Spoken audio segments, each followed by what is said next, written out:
that's how I'm gonna walk into Walmart when I gotta go here in a minute, just so no one gets afraid of me.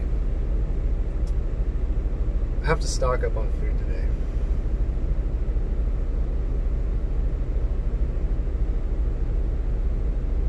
I don't know what's gonna happen, but I have a feeling it's gonna be super not great. Yeah. Well, I'm gonna be walking into that old Walmart here directly. You know what they have out here? This is a little bit creepy if you're a conspiracy-minded guy like I am. You got all kinds of mulch behind me. I think that's they're gonna spread that out on all of your graves after you die from the virus and whatnot. And then we're gonna plant some flowers to think kindly of you, because we're gonna miss y'all, you know. So yeah, that's what all those are for all the people that are dying and whatnot. So Walmart's being proactive, and I can appreciate that. Yo, hey, I just got out of the Walmart there deal in Olathe, Kansas, and it was sad. It was real sad to see old Sam Walton's fortune treasure trove of bargain goods be raided by the presumably middle class, I guess. I don't know. Yeah, those shelves were like distinctly bare. That's not really what was sad, though. What was sad was my inability to operate the checkout register. I don't know if they're going to send me like a Form 1099 or something at the end of the year for all the work I put in doing their job for them, but I tell you this right now, good thing I bought that 2-pack of the old deodorant there that was on sale, because I broke out into a sweat. I'm telling you that right now. It was off the hook, bro. Important updates about my current life as things are going on. Got an email there from Uber reminding me that I forgot to add gratuity to my ride last night. Hey, I got into Kansas City Airport, and the Uber said, hey, here's the deal, buddy. You can get an Uber with an X, or you can get an Uber titled Comfort, and they're both the same price. And I was like, you know what? You know me, I like to be comfortable. So I was like, let's go ahead and do that Comfort. And boy, was that a swing and a hit and out of the park, because here comes Muhammad in his 2012 white Camry, and that thing was clean.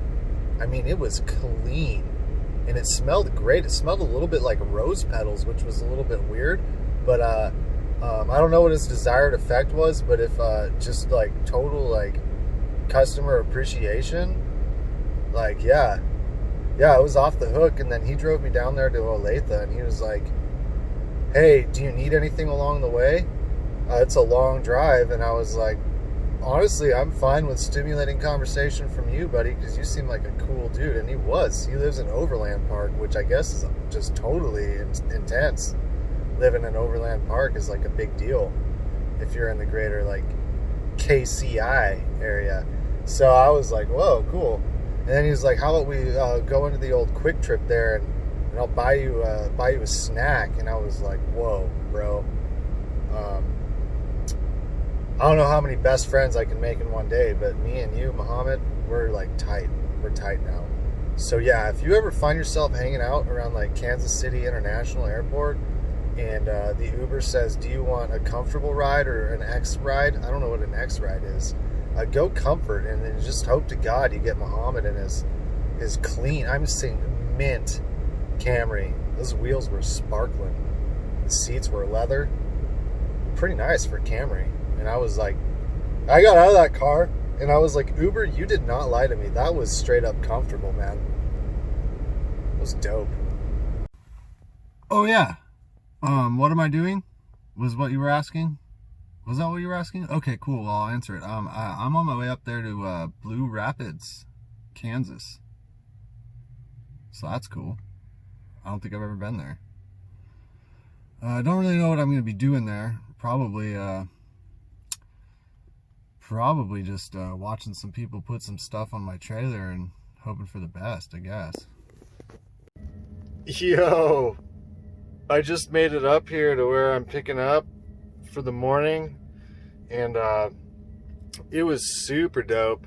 I went ahead and passed up the old entrance there to the place where I needed to be because I thought, oh, dude, that doesn't look like an entrance.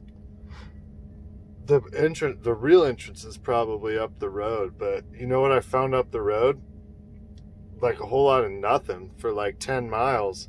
And then I was like, oh man, I saw this video this one time that my driver coach showed me about like how U-turns are really messed up. So like, just whatever you do, don't do a U-turn. So I was like, okay, I'm not going to U-turn this at all for sure. So then I was like, you know what? I'm going to find a wide spot. I'm going to pull over and I'm going to do what any real truck driver does.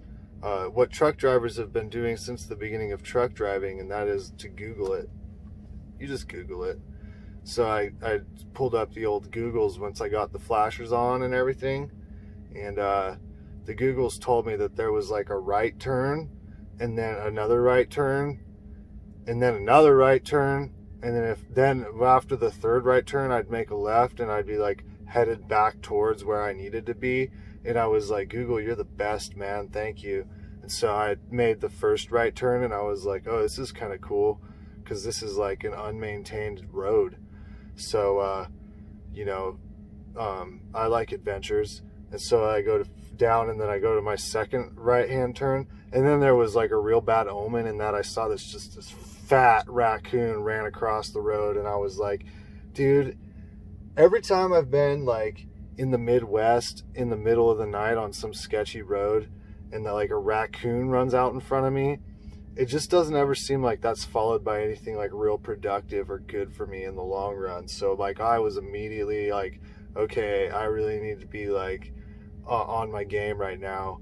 And then I come to the second right turn, and there's an oncoming pickup truck, and I was like, dude, this is a straight Kansas pickup truck, because I could hear it before I could see it. And like I have a real truck, and I heard this other pickup, and I was like, this guy's either gonna be like intensely helpful or intensely like unhelpful. And so he came up, and he just got over into the bar ditch, man. He was just down there in the ditch with the four-wheel drive, and he rolled down his window, and he was like yelling across to me. He was like, dude, I don't think you should like be here. This isn't a good road for you. And I was like, dude, noted. Thank you. I appreciate that. I'm working on getting off of it as we speak. And so then I go to make that other right turn, and he flips around, and he was real nice. He followed me back down to the highway, and then he got behind me there, and he flashed his bright lights at me a couple of times.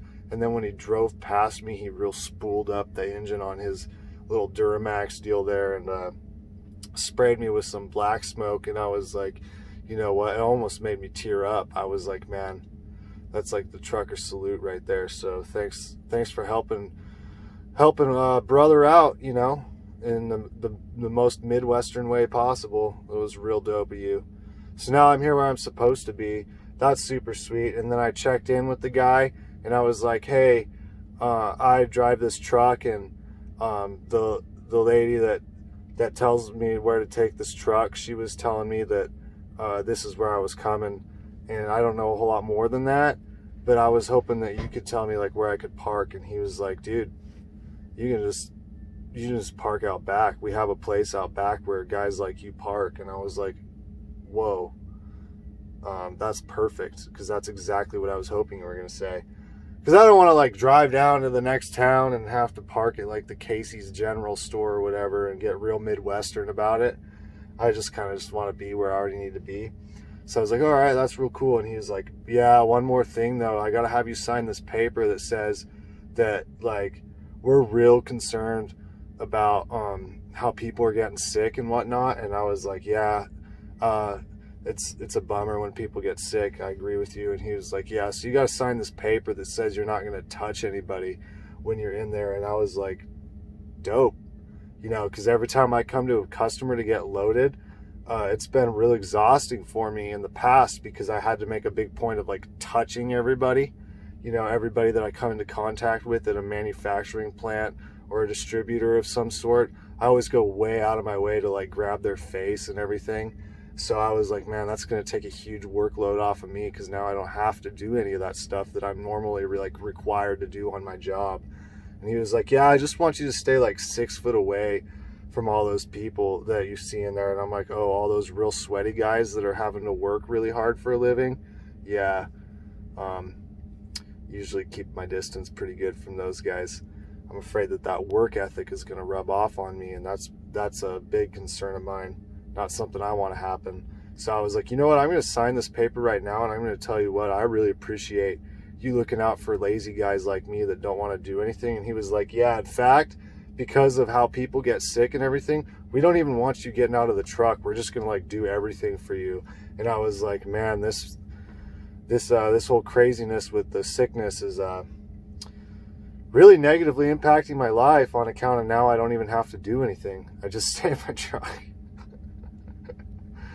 Oh, dude, life is crazy right now. Have you noticed? What a weird time we're living in.